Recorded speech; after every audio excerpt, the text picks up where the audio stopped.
Good afternoon. My name is Samantha Marshall, Associate Director of Alumni Engagement for the University of Toledo Alumni Association. Welcome and thank you for joining us this afternoon for a lively conversation with UT alumna Catina Harding, where we will hear about her journey from the University of Toledo to her many career accomplishments supporting local families with children on the autism spectrum. I am so excited for today's conversation. As guests continue to join us, a few housekeeping notes for today's conversation. Attendee names are not visible to other attendees. You will only see your name in the participant list. Please note that all attendees are on mute and their cameras have been turned off. You are able to use the chat box to comment or ask any questions throughout today's conversation. It is now my pleasure to introduce our moderator for today's conversation, Dean of the University of Toledo College of Health and Human Services, Mark Merrick. Thank you, Sam. So thank you, everybody, for spending a little bit of time with us today. I'm really excited about this session, and it is my to introduce our guest. So the College of Health and Human Services is a place that really focuses on making a difference for other people. And I think our guest today exemplifies that. I think that she lives that every day and has for a long time. So it's my privilege to introduce to you distinguished alumnus Catina Harding. Catina Harding graduated from the University of Toledo's College of Arts and Sciences in 2002 with a bachelor's degree in psychology. And she went on to graduate from the UToledo College of Health and Human Services in 2008, and now serves as the Executive Director of Community Autism Program Development at ProMedica. So, Catina, I'll turn it over to you, and maybe you can help us understand a little bit about why you chose the University of Toledo, and how we were lucky enough to get you here. And you can touch on a little bit of your motivations in choosing the university and your career plan, and then we'll take it from there. Sure. Thanks for having me. I really appreciate this. I grew up in Toledo. I'm a lifelong Toledoan. And, I'm probably dating myself, but, when I graduated from high school, a lot of us around here didn't really go away to college. And so the University of Toledo was, kind of the college that most of us gravitated to. So I enrolled in the University of Toledo right after high school. I guess during that time, though, I was also working part-time at a marketing company called TNS NFO. And it was interesting because I started out as an after-school job when I was 16 years old, but I continued with it when I started the University of Toledo. And then, life kind of happens, and I ended up getting pregnant with my oldest son and getting married, and I just kind of stopped going for that kind of early degree. Because at TNS NFO, I was working full time at that time. I did really well there. I was there for a total of about 10 years, and I was promoted about 5 times over that 10 years. And so I really felt like, I was doing well enough to support my son, and, I was good. But then I had a conversation with somebody at TNS NFO, and we talked about kind of my career path. And it was really kind of clear that although I did well and, I was successful and, had been promoted and, at that point in time managed a team of about 16 people. I was about 25 years old, and a lot of my team members were actually, people that had been at the company for about 20, 25 years. So a lot of experienced, employees. It was really kind of clear that I probably had maybe 1 or 2 moves, but without that actual college degree, there was kind of a ceiling for me. And so I really didn't like that I wouldn't have any more future opportunities. I didn't like somebody kind of setting that ceiling for me. So kind of at that point in time, that's when I, quit and actually came back to the University of Toledo to finish that undergraduate degree. So that's a little different story than a lot of our students have who come directly from high school, but it looks like you had some success early on, certainly moving into a role where you oversaw people really at a young age, and then saw the need for a change. So when you were ready to come to the university, what did you want to study? Was it psychology? Was it another goal? What was where were you hoping to go from there? So the other I think driving force for me was what I realized is I really I fell into the market research company and fell into, something that I did well at, but it was a job. It wasn't, it wasn't a purpose for me. I didn't wake up thinking, oh my gosh, let's go do market research today. How am I gonna, go make this product a better product? And so I figured if I was going to come back and get that undergrad degree or get any degree, I wanted to do something that, was purposeful. And so I came back and actually pursued a psychology degree. I really didn't know a ton about psychology. I knew I'd taken a couple of classes in high school and had enjoyed them. But I think at that point in time, I really didn't understand the difference between psychology and social work. It was probably social work I was looking for in that undergrad degree. But I, ended up doing the psychology degree, which, I don't regret at all. You get, a little bit different perspective and experience. But yeah, so I definitely wanted to come back and do something a little bit different for sure. Very good. So you finish up your degree in psychology. You now have that degree you were seeking. There's a few years there between when you have that degree and when you finally rejoin us for social work. So, what did your path look like there? And then why did you come back for social work? Yeah, so during that time, a lot had changed when I finished that degree. And then when I came back, I was remarried, my second marriage, and was having our first son together. So I had two boys, and actually we were in the process of also adopting a young man that I had met through the volunteer work that I did through Lucas County, the Court Appointed Special Advocate Program. So my husband was, traveling a lot, working a lot of hours, and I was raising, three boys. So I really didn't work. I did a lot of volunteer work. And then I also, at that time, my dad had ALS, Lou Gehrig's disease. And so I was really, helping my mom out with him in the last couple of years of his life. I would go over there every day. So I would get our boys off to school on the bus. Then I would pack up, our youngest one, the baby. He was only a year at the time, or under a year. And I would go over and be there when my mom left for work in the morning, and then, stay with my dad all day and, come home after my mom came home from work. And I did that for the last kind of 2 years of his life. And when he passed away, I lost not just my best friend, my biggest cheerleader and champion in life, but I really kind of lost my purpose again at that point in time. So, I knew I had to reevaluate and I had to find a new purpose. And so after about a year of mourning and grieving, I knew that the only way to do something and to make my way out of it was to find a new purpose. And so I started looking at programs and was thrilled to see that the University of Toledo had started a master's in social work program. And so that, was kind of like the driving force, and, was just thrilled that they had it on campus and that I was lucky enough to be a part of that kind of that second class. I think there was one before me, and we were a part of that second class. Well, from that time, the program has gone on and actually become a really strong program it's one of the key features of this college, and does a lot in the community and a lot to prepare people for what they're doing. And I think a big piece of the quality of that program are the people who are in the program. So, tell us about your experiences in the program, and did you identify somebody who was a mentor through that process? It was an amazing experience for me. I met probably 3 of my very dearest and best friends that I still have to this day going through that program. It was a really small class as it was starting out. So it was a really small, intimate group. And, 3 of my best friends I still, talk to and, rely on a regular basis. I met in that program.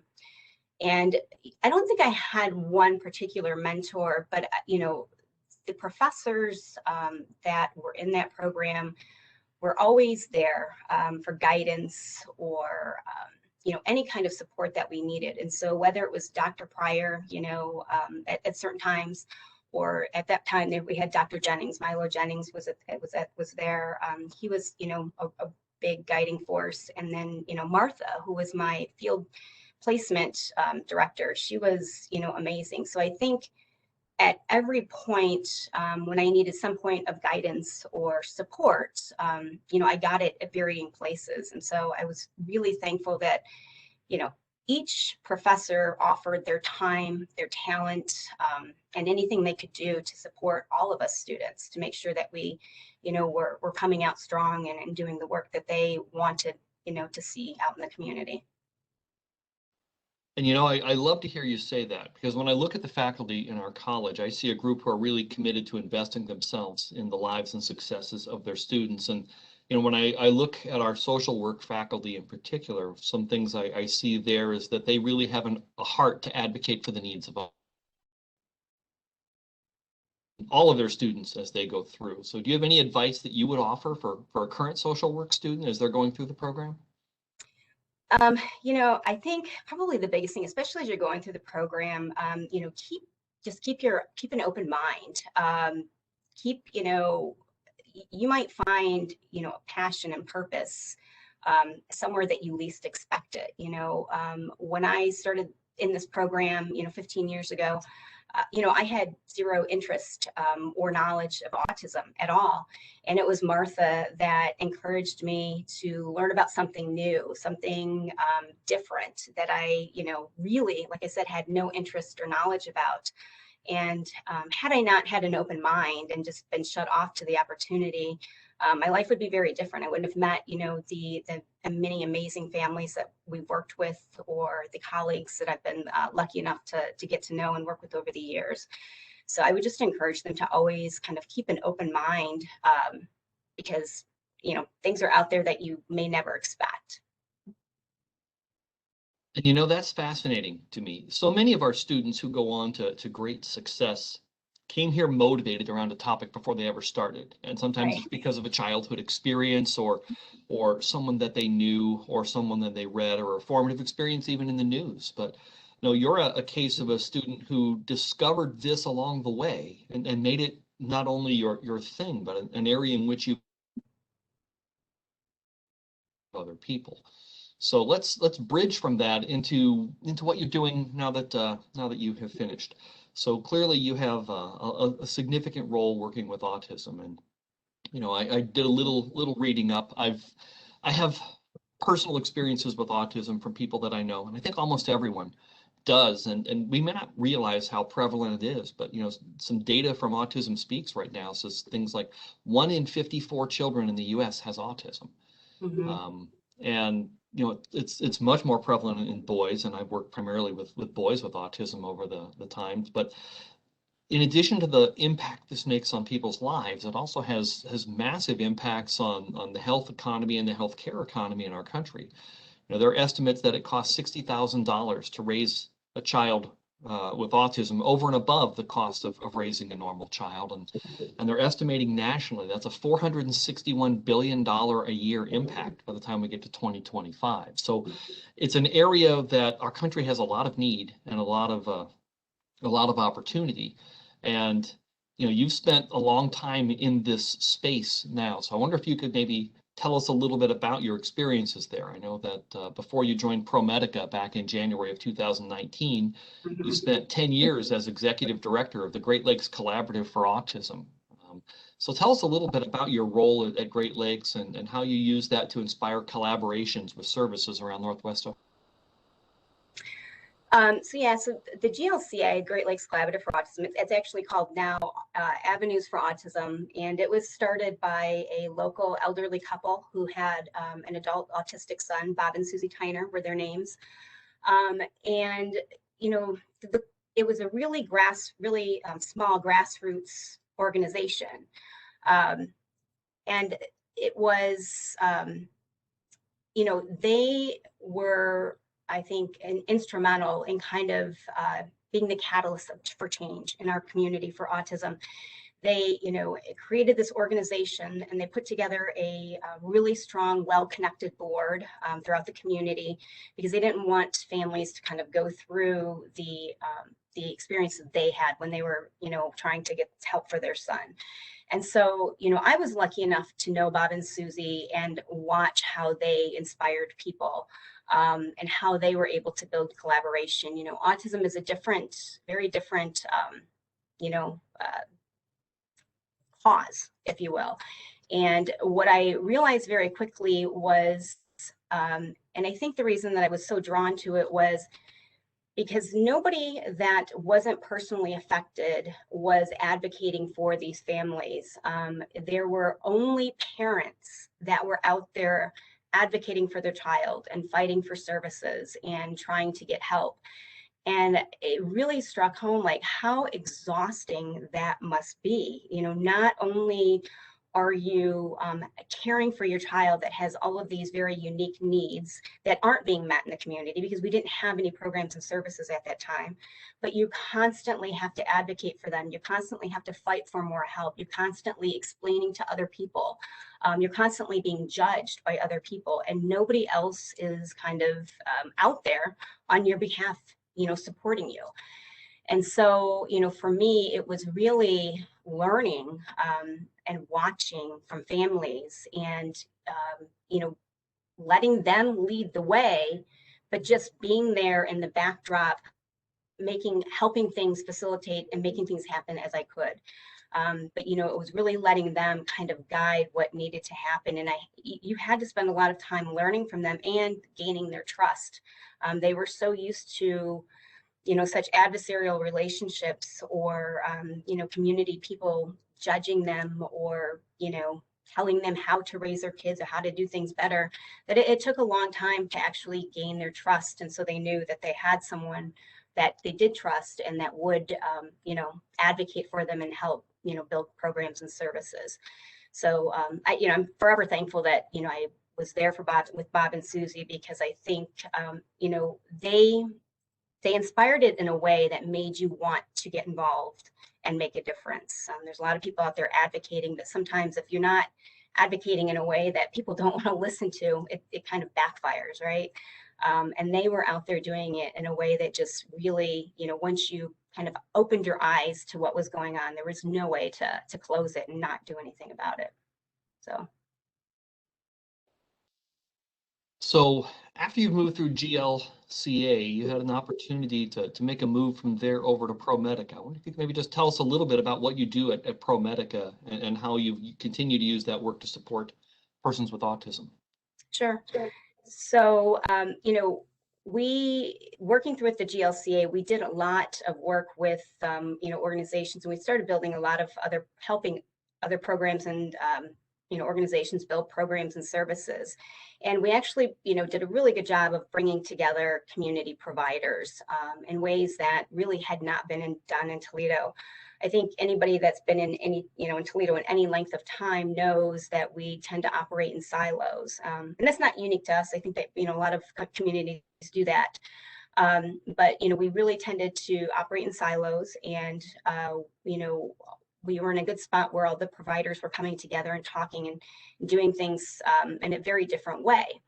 But what we also realized was, even though the providers had come a long way, our families still struggled immensely, and there was still just a significant need for programs and services. And ProMedica kind of put forth this, proposal to help create this community map, if you will, for autism, where we really become this, national place for anything having to do with autism, whether it's diagnosis, whether it's education, early intervention, or even residential opportunities. They wanted to create a community-wide plan for that. And so that was what I was kind of hired to do. And kind of working on two different things. One, obviously, is to work with different partners in the community to put together that community map. We know that there's no way that one organization can meet the needs of every family. It's just impossible. Even if they could provide every service, the need is just so great. You can only do it by working in partnerships and in collaboration with others. So it's, working in partnership with others to create, kind of all the services and supports that are needed. But then really also looking internally within ProMedica to see what makes sense for us to do. Where can we help lead the way or build programs and services, and, so that we're doing our role within the community to do what's right by families as well. So it's kind of a mix of everything. Sorry, you'd think I'd get better at hitting the unmute button. So a big piece of what you do is you a bit about the importance of that. How do you do that? How do you reach out and identify partners and build relationships there? You know, I think some of our students and recent alumni now, that's a big piece of what they're going to need to do. And you live it every day. So how would you help them go about doing that? You know, it's something that you really do have to learn along the way. You have to be willing to listen, you know, to others, and you have to sometimes be willing to listen to those conversations or those, you know, discussions that are uncomfortable and that you may not even want to have. I think we all, you know, like to think that, you know, we we know best. And you know, when it comes to doing this work, we have to remember that we don't. We need to work in partnership with others, and the only way to do this work is if you're doing it with the families and the individuals that you're serving. It's not sustainable if you're in it to fix something, right? I mean, we're not here to fix anything. We're here to work with others to make sure that they have the opportunity to thrive and be successful.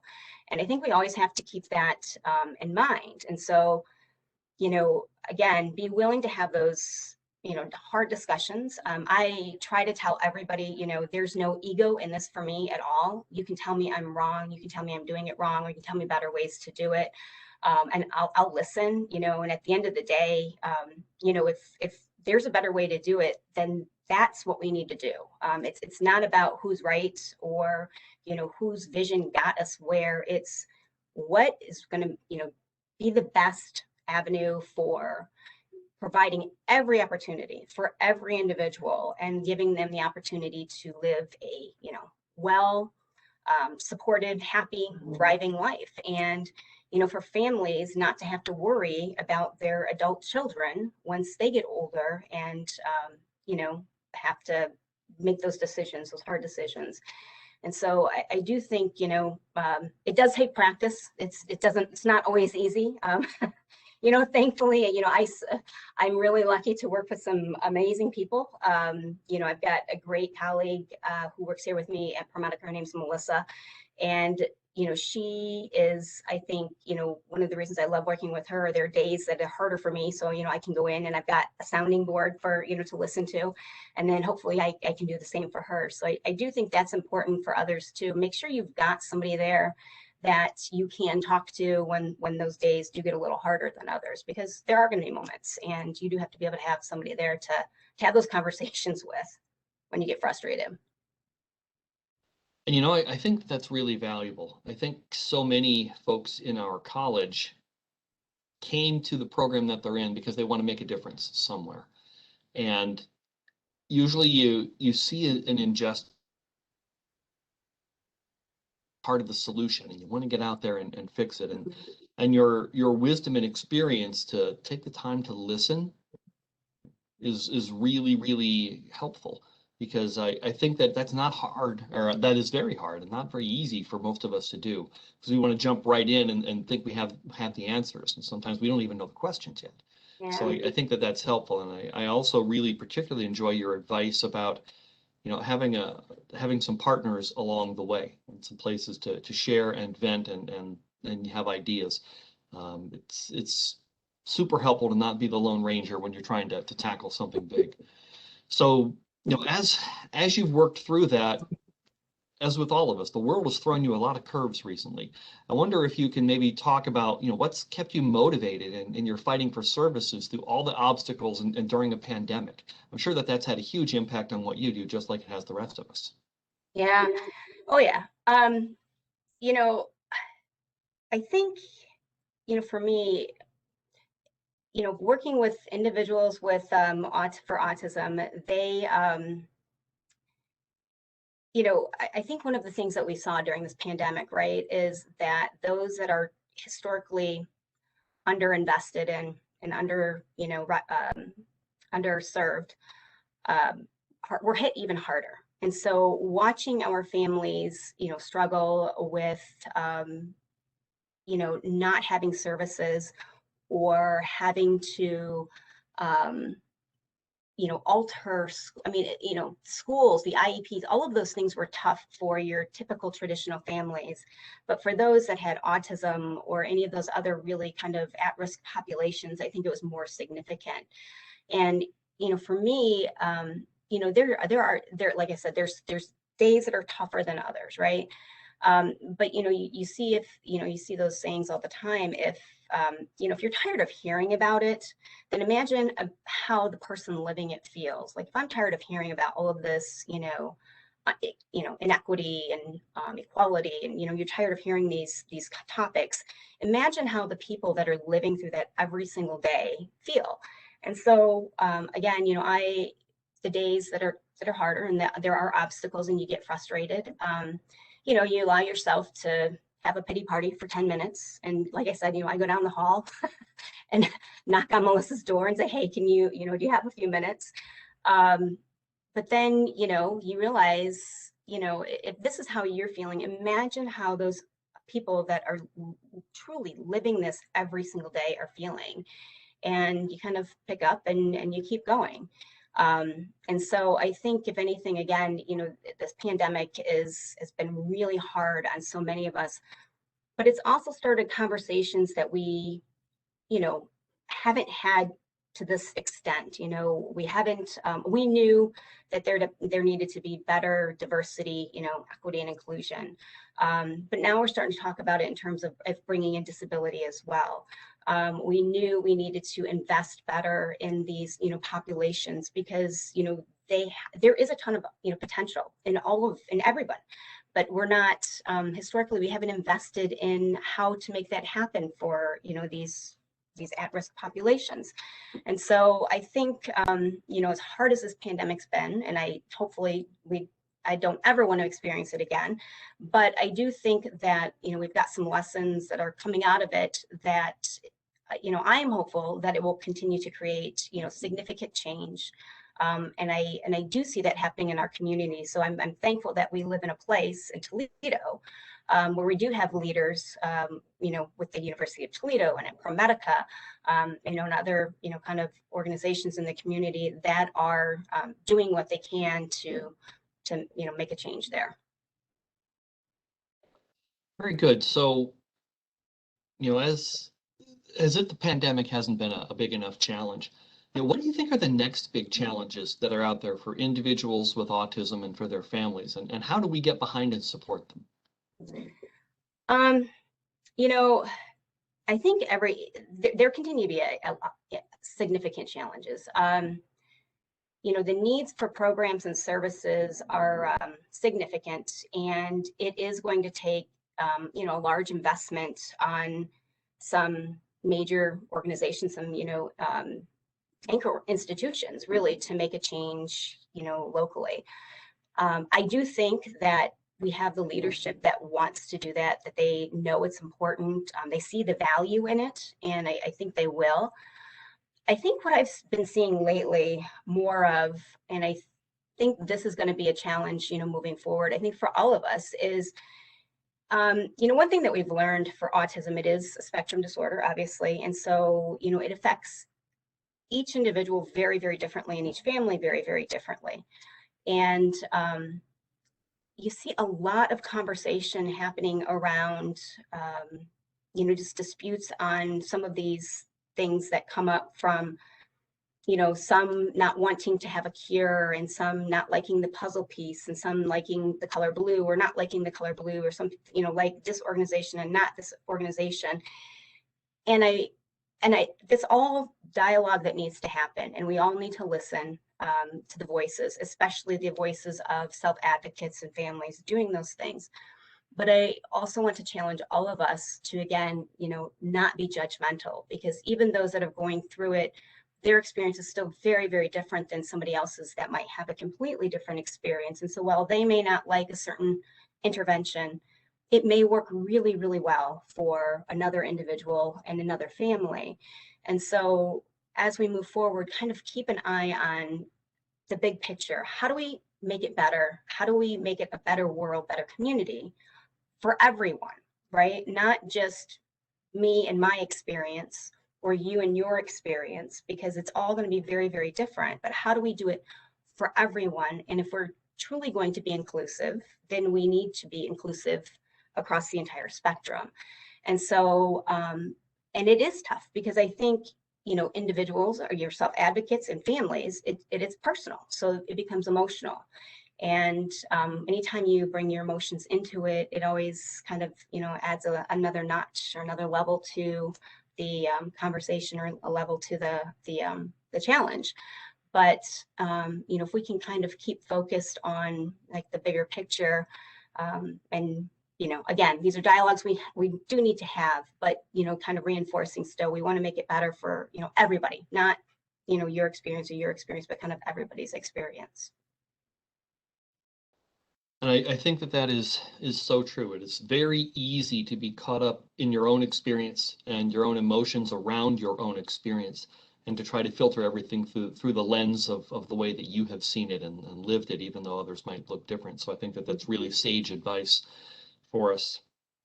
You know, as you do that, and as you partner with families, and as you partner with other groups, I'm imagining along the way you've interacted with a little more challenging than others. But who have been unexpected partners or collaborators along the journey? People you wouldn't have necessarily thought about, but who have made a difference?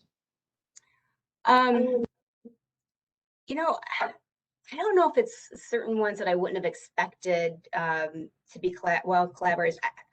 I am truly amazed and grateful that organizations that are historically, you know, competitors in our community work together. You know, we refer all the time to Mercy for their diagnosis, their assessments and diagnosis. You know, when you think of ProMedica and, you know, Mercy, you know, historically, you know, one would not refer to the other for anything. But we know that, you know, we for one thing, we don't have that service. And so, you know, Mercy is an organization that does, and they do it very, very well. And so, you know, we have families that need services. So we, you know, offer them Mercy. University of Toledo Medical Center, Dr. Kim Hunter does an amazing job for families. And so we, you know, will refer anywhere out into the community that needs it.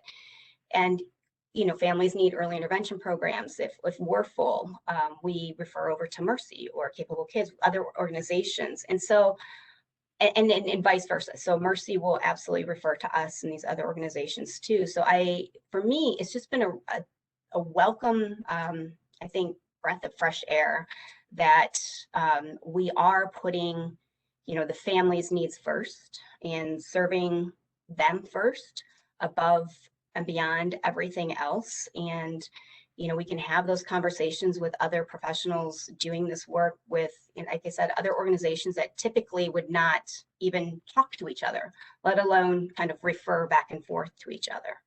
And as, you know, I work to put together this community plan, we'll work in partnership with a lot of these organizations because, you know, we know that not every family is going to have, you know, ProMedica medical care, right? I mean, some are going to have insurance that goes to Mercy, or some going to have insurance that go to UTMC or private practitioners. So we want to make sure that all of these services and all these supports are available everywhere, not solely within ProMedica. And again, I'm thankful that, you know, the leadership within our organization recognizes that, and you know, they are willing to invest in the time and the resources to make sure that continues to happen. Well, Catina, thank you. Your journey's an amazing one to me. You know, you went from a student who entered the university for a bachelor's degree and a little bit of an atypical pathway and timeline, started down the path, saw your path change, and have come through those experiences to now be not only a leader as an alumnus and as our winner of our Distinguished Alumni Award this year, but also as a leader in the community and someone who really exemplifies what make a difference for those who need it. And I think that the things that you do in helping to coordinate those services, the time and the empathy and the commitment that you show to helping those families makes you who you are, and makes us so very proud to call you a rocket. So I want to thank you very much for your time today. And Sam, I'll turn it back over to you. Thank you. Katina, thank you. It was such a pleasure getting to hear your story. This is truly the best part of my job, is getting an opportunity to meet our UT Rockets who are doing incredible things for the Toledo community. I was born and raised in the Toledo area, so it's always a pleasure to meet Rockets such as yourself that are really helping to bridge, the gap for resources in Toledo specifically and in Northwest Ohio. Do you have time for a quick question? Absolutely, for sure. Okay. We talked at the end of your conversation, you mentioned resources, whether it's ProMedica or Mercy, UTMC. Might you be able to share if there's like a centralized place that someone can go if they're looking to get resources, or if they're, a starting point for families looking for access to resources? Yeah, so actually, that's one of the biggest needs in the Toledo area. So we've, done needs assessments over the years, and throughout every single needs assessment, that has kind of been the one thing that's been extremely consistent and at the top of every parent's list, because every parent has felt like, I've got this diagnosis and I have no idea what to do next. And it depends on who they see, whether or not they are linked with someone or who they talk to know what resources are out there. And so actually the organization that I came from, which was the GLCA, now it's called Avenues for Autism, is actually in the process of building that program. They are creating what's called an Autism Navigator program, and they will be this referral source. And so it'll be one place for information and referrals, and that'll be throughout the entire lifespan. It'll be diagnosis through adulthood. These folks will be there to help them, not only address kind of like their current needs, but one of the things that we would love to see this program do is, so many times, our families call when they have needs or when they're in crisis, because they just are really they're trying to get through the day, right? And they're trying to get through the week, and they're trying to get through the month. Well, this organization will create this navigator program that will also be touch points for the family. So not only will they help when they needed that initial information and referral, but they'll check back with families. How is it going? Is there anything else? Are you seeing any other needs? They'll kind of touch when, families, when, historically it might be a little bit of a challenge for families, like if a child's transitioning from, the early intervention program to their traditional school, or going from elementary to junior high. We know those times in those children's lives can be challenging because of the new, the newness of all of it. And so they'll be there to kind of help them navigate, this is what, how to maybe prepare for this. Maybe let's set up a meeting, now. So I'm really excited about their willingness to take it on, because it is a really big initiative. But, for now, families can reach out. They do have information referral, but they are really building a program that will be much more robust and much more of a support system for families moving forward than just getting, hey, this is who you call, here's your number. They'll actually help them along the way from, throughout the entire their life span. Thank you so much. Your enthusiasm is incredible. We are so lucky to have you in the Toledo area, and working with all of us, to make sure that we have access to resources for all of our families with autism. I keep looking through the chat to see if there's any questions, and I'm distracted by all of the positive comments that are from our attendees that are with us, that are just mentioning that they've had the pleasure of working with you, whether serving on a board or in previous positions or at ProMedica, and I'll have to copy and share all of these with you. But the outpouring of positive messages from your colleagues is incredible, and that just speaks to the type of person that you are. I will ask a question. We have a lady that mentioned serving with you on the board chair of Avenues for Autism. And I know just by looking at your resume and the bio that you shared with us that you have served on various boards throughout your career, advisory boards, or just with other nonprofit organizations.